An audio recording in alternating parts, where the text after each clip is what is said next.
Hi, I'm Dr. Newt, and this is a Minute of Medicine for your mind.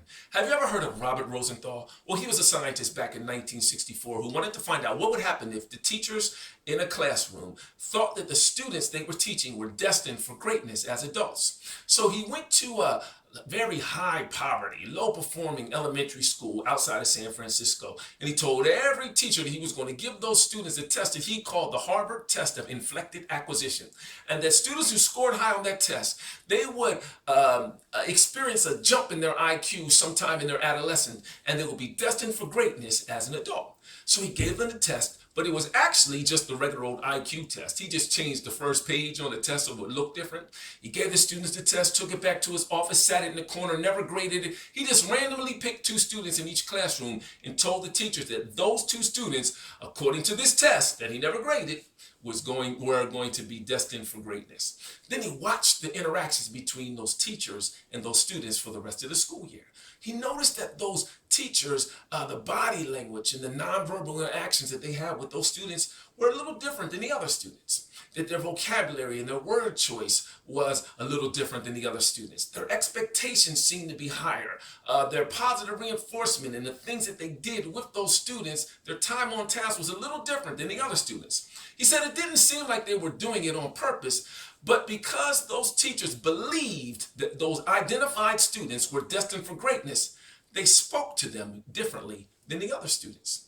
Well, lo and behold, as the school year went on, those identified students, they outperformed all of the other students in the classroom. And he watched those students throughout the rest of their career through 12th grade. Those students continued to, be in the top 5% throughout their career until they graduated. And nearly 90% of those students in that high poverty, low performing district graduated and went on to college or some type of formal training outside of high school. There's another gentleman by the name of Jeffrey Canada who founded something called the Harlem Children's Zone. He just wasn't satisfied with the services that were being given to urban arenas in the Harlem area. He felt like they were perpetuating poverty and dependency. So he got the medical institutions, the educational institutions, and the social services together. He retrained them and got them to speak to their constituents in a way where they felt valued, wanted, and important, so that they can create a phenomenon that perpetuated success for those constituents. And it was a great success. Not only does the Harlem Children's Zone serve 24 square blocks, it has expanded to 100 square blocks. And in the time that it has existed since around 2007, 12,000 high school seniors have graduated. 95% of those 12,000 have gone on to four-year universities. You see, what I'm trying to say to you today is real simple, see. As leaders, whatever you say, it's either going to stimulate and encourage or dampen and discourage any type of forward progress or productivity in the people or the organizations that we may lead. So it's very important that you integrate Kingdom Leadership Principle number 5 into the fabric of all of your communications.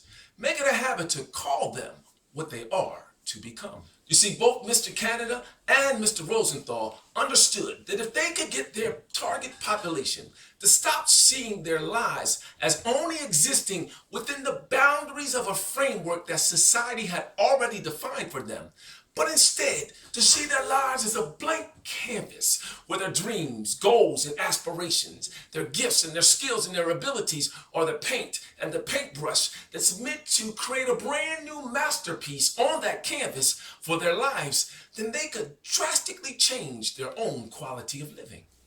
My point is this, man, that as a leader, whatever you speak over or into the people or organizations that you lead, you're giving them permission to either push toward progress and productivity, or to push the pause button and remain complacent with the status quo. That's why it's important that as a leader, you adopt Kingdom Leadership Principle number 5 as the thread that runs through the fabric of all of your communications. You have to call them what they are to become. And eventually, that's exactly what they'll be. I'm Dr. Newt, and this was a Minute of Medicine for your mind.